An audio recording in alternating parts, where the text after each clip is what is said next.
کشتی عمر رواں کے ناخدا یار نہیں، کشتی عمر رواں کے ناخدا یار نہیں، ہیں تو کشتی میں مگر ہاتھ میں پتوار نہیں۔ انما امرہ گر ہو جائے اس میں اعظم، انما امرہ گر ہو جائے اس میں اعظم، تو کن فیکون تو کبھی دشوار نہیں، کشتی عمر رواں کے ناخدا یار نہیں۔ نحمده ونصلي على رسوله الكريم، أما بعد، إن الله وملائكته يصلون على النبي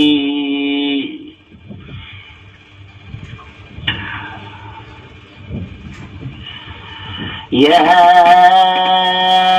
أيها الذين آمنوا صلوا عليه وسلموا تسلیما۔ جبکہ اللہ تعالی اور اس کے فرشتے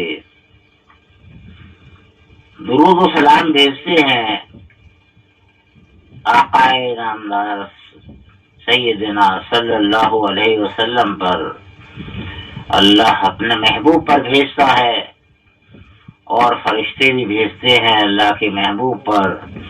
وہ محبوب اللہ کے ہی نہیں بلکہ سبھی کے محبوب ہیں، سب کی شفاعت کے لیے ہے، سب کی رحمت کے لیے ہے، تمام عالموں کی رحمت کے لیے ہے۔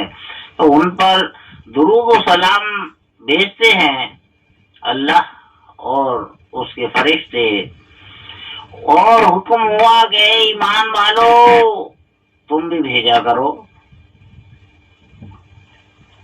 اب میرے پاس سوال آیا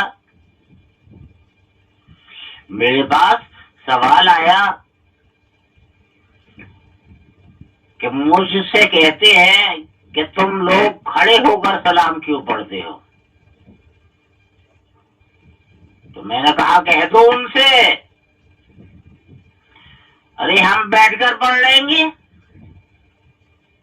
ارے اگر ان کو بیٹھنے پر اعتراض ہوگا ہم لیٹ کر پڑھ لیں گے، لیکن پڑھیں گے، ہر حال میں پڑھیں گے۔ غسل خانے بہانے کے علاوہ ہم ہر حال میں پڑھیں گے، کہہ دو ان سے ہم لیٹ کر پڑھ لیں گے۔ اگر بیٹھ کر بھی اعتراض ہوگا تو ان کو، وہ اعتراض کرنے والے ہوتے کون ہیں؟ جب اللہ اور اللہ کے فرشتے نبی کریم صلی اللہ علیہ وسلم پر درود و سلام بھیجتے ہیں اور فرمایا کہ اے ایمان والو تم بھی بھیجا کرو، تو وہ کون ہوتے ہیں اعتراض کرنے والے جب اللہ کا حکم ہو گیا تو؟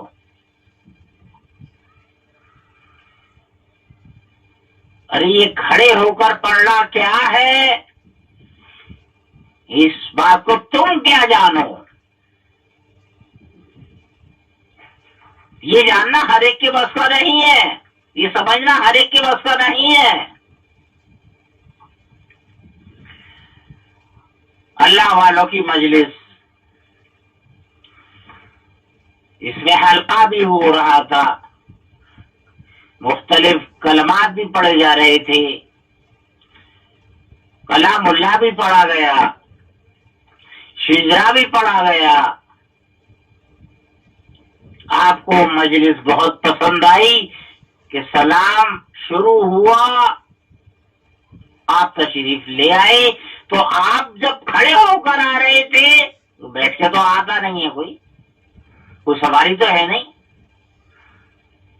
سامنے سے اگر کوئی آئے گا تو وہ پیڑوں چل کر ہی آئے گا نا، بیٹھا ہوا تو نہیں ہوگا، وہ بیٹھا ہوا چلتا رہے۔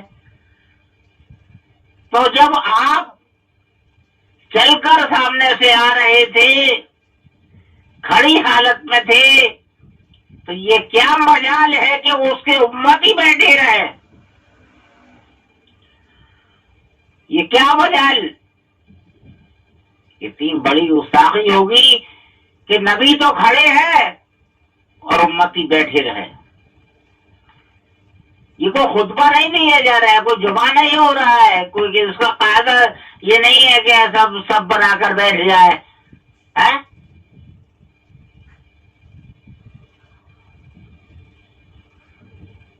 یہ محفل مجلس ہے. اللہ اور اللہ کے رسول کی مجلس ہے. یہ رسول کو پسند آئی تو رسول نے حاضری دی. وہ حاضر ہوئے، ان کو دیکھ کر آنکھ والے پیر اٹھ کر کھڑے ہو گئے. السلام علیکہ ایھا النبی، یا نبی سلام علیکہ. تو سب کے سب کھڑے ہو گئے. پیر کے مریدین سب کھڑے ہو گئے، جو مرید نہ تھے وہ بھی کھڑے ہو گئے. سب نے ہاتھ باندھے، ادب کے ساتھ کھڑے ہو کر سلام یعنی سلام پڑھا.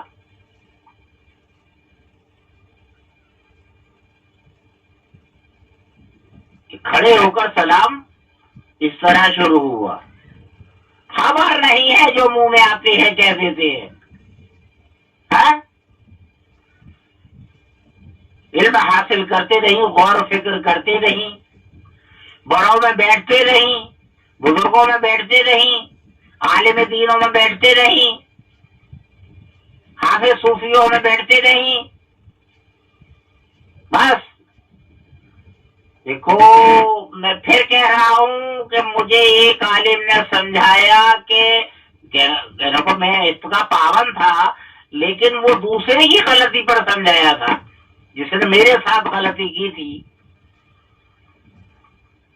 لکھ کر دیا تھا کچھ اور وہاں زبانی بولا تھا کچھ اور. تو جب میں نے وہ لکھت دکھائی اس عالم کو تو انہوں نے دیکھ کر کہا قدم قلم زبان سوچ سمجھ کر چلانا چاہیے. یہ زبانی کچھ کہہ رہے ہیں اور لکھت کچھ دے رہے ہیں. کتنی ذلالت کا کام ہے. انہوں نے کہا قدم قلم سوچ زبان سوچ سمجھ کر چلانا چاہیے. یا سوچنے سمجھنے کی ان کے پاس میں گنجائش ہی نہیں ہے. جو چاہتے ہیں وہ بک دیتے ہیں. حضرت محمد مصطفیٰ سیدنا صلی اللہ علیہ وسلم جو دونوں جہاں کے سردار ہیں ان کے خلاف بولتے ہیں. یہ ان سے محبت نہیں، نفرت کرنے والے ہیں.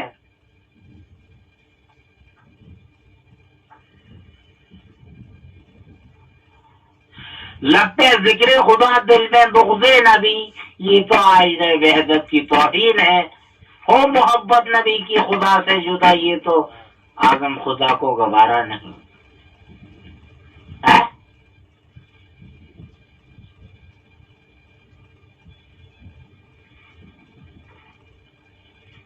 یہ جھوٹے، ان کا عمل جھوٹا، کوئی محبت نہیں ہے ان کو. محبت ہوتی تو ایسا عمل نہ، ایسی باتیں نہ کرتے. کہتے وہ تو نبی کریم صلی اللہ علیہ وسلم پر درود و سلام بھیجنا، اٹھ کر بیٹھ کر کھڑے ہو کر لیٹ کر. وہاں تو حکم آیا، عالم دین نے کہا کہ مفتی حضرات نے ہر ایک نے کہا ہے کہ ہر حال میں بھیجتے رہو.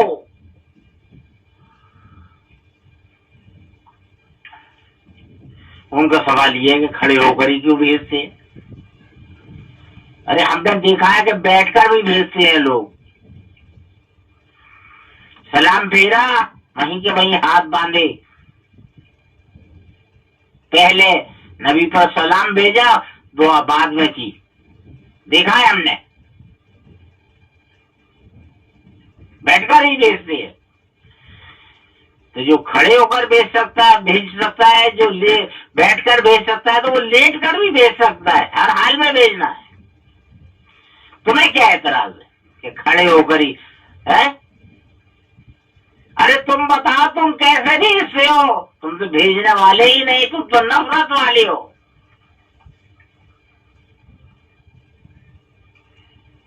بڑے پیر دستگیر رحمت اللہ علیہ کی گدی جو لگنا شروع ہوئی، نہیں ہے علم، لوگ گدی لگاتے چلے آ رہے ہیں، صدیاں گزر گئی، لوگ گدی لگاتے چلے آ رہے ہیں، لیکن علم نہیں ہے کہ یہ گدی کیوں لگتی ہے۔ پوچھو گدی لگانے والوں سے، جواب نہیں دے پائیں گے، جانتے ہی نہیں، بس مانتے ہیں۔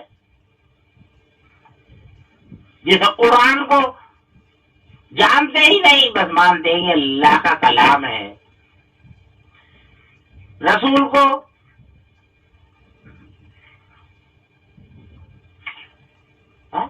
جانتے ہی نہیں، بس مانتے ہیں کہ اللہ کے رسول ہے۔ اللہ کو جانتے ہی نہیں، بس مانتے ہیں کہ اللہ ہے۔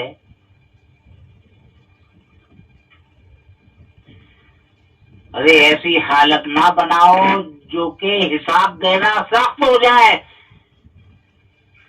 روز محشر صرف اگر اللہ نے سوال کر دیا، اللہ کی پکڑ ہی غضب ہے، غیر المغضوب علیہ، اللہ کی پکڑ ہی غضب ہے۔ اس کی ادنا پکڑ مصیبت کا سامان ہے۔ علم حاصل کرو، جانو، ہر علم والوں میں بیٹھو، حافظوں میں بیٹھو، مفتیوں میں بیٹھو، عالموں میں بیٹھو، صوفیوں میں بیٹھو، سنو، بولو نا، سنو سنو سنو سنو، سننے سے آئے گا، بولنے سے نہیں آئے گا۔ پوائنٹ مجھ سے لے لو، سننے سے آئے گا، بولنے سے نہیں آئے گا۔ بولنے سے اس کی حقیقت ہو جاتی ہے، جو بات کہی جا رہی ہے سنو گے، اس کی حقیقت دل و دماغ پہ چھائے گی، سمجھ میں نہ آئے پھر آگے چل کے سمجھ میں آئے گی۔ میرے ساتھ بھی ہوا ہے۔ شروع جوانی میں میرا کوئی دوست نہیں ہے، میں شروع جوانی میں بچپن سے ہی والد صاحب نے چلنا سیکھا تو اپنے بڑوں بٹھایا، پھر بڑوں میں بیٹھتا رہا، والد صاحب کی عمر والوں میں، والد صاحب کی زیادہ عمر والوں میں بیٹھتا رہا۔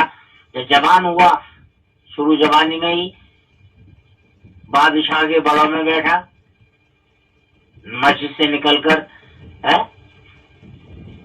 حکیم صاحب کے مطلب میں بڑوں میں بیٹھا۔ ایک دن بیٹھا، دوسرے دن حکیم صاحب نے اشارہ دے دیا، میں رک گیا، تو مجھ سے کہا بہتر عمل ہے آنا۔ حکیم صاحب نے مجھ سے کہا بہتر ہے عمل آنا، اس عمر میں لوگ دوستوں میں بیٹھتے ہیں، لیکن تم کل بھی آئے اور آج بھی آئے، لیکن ایک بات بتلا دوں، اب اس بات بتلانے کے لیے روکا تھا مجھے کہ میں ایک بات بتلا دوں کہ بات سمجھ میں نہ آئے، الٹی لگے، لیکن بولنا نہیں ہے، بس منہ پر انگلی رکھ کر کہا کہ خاموش رہنا ہے۔ آج جو سمجھ میں نہیں آ رہا ہے وہ کل سمجھ میں آ جائے گا، جو آج الٹا لگ رہا ہے وہ کل سیدھا ہو جائے گا، کیونکہ 40 برس کے بعد میں اصل بلاغت ہوتی ہے نا، بلاغت کئی ہے، ایک نماز کی بلاغت ہے، ایک نماز کی بلاغت ہے، ایک نکاح کی بلاغت ہے، اور ایک اس عمر کی بلاغت ہے صحیح سمجھ کی۔ نبی پیغمبر پر 40 برس کی عمر کے بعد میں نبوت اتری۔ نبی تو اول زمانہ سے تھے کہ جبکہ زمین آسمان بھی نہ تھے، کچھ بھی نہ تھا، لیکن حکم جو ہوا کہ لوگوں کو پیغام دو، وہ 40 برس کی عمر کے بعد، 40 برس کے بعد میں صحیح سمجھ پیدا ہو جاتی ہے. تو یہ 3 بلاغتیں ہوتی ہیں: نماز کی بلاغت، شادی کی بلاغت، اور وہ بلاغت جس میں صحیح سمجھ آ جائے. لہذا میں بتلا رہا تھا کہ بڑے پیر دستگیر رحمت اللہ علیہ کی جو گدی لگنا شروع ہوئی وہ کس طرح شروع ہوئی کہ محفل مجلس سجی ہوئی تھی، تمام اعمال ہو رہے تھے، بڑے جوش ہوش سے ہو رہے تھے. آخر بڑے پیر دستگیر رحمت اللہ جیسے روشن کیا جاتا ہے نبی کریم صلی اللہ علیہ وسلم کو، اس طرح بڑے پیر دستگیر رحمت اللہ علیہ کو بھی روشن کیا جاتا ہے. تو آپ مجلس میں حاضر ہو گئے. پیر کی جب نگاہ پڑی تو پاس بیٹھا ہوا دیکھا بڑے پیر دستگیر رحمت اللہ علیہ کو، تو اگلی مہینے کی فاتحہ پہلے نمبر پر گدی لگائی، مصلی بچھایا، پھول ڈالے، تکیہ لگایا، خوشبو لگائی، گدی لگنے کا سلسلہ شروع ہو گیا. معلوم نہیں لوگوں کو کیوں کھڑے ہو کر سلام پڑ جاتا ہے، کیوں گدی لگائی جاتی ہے.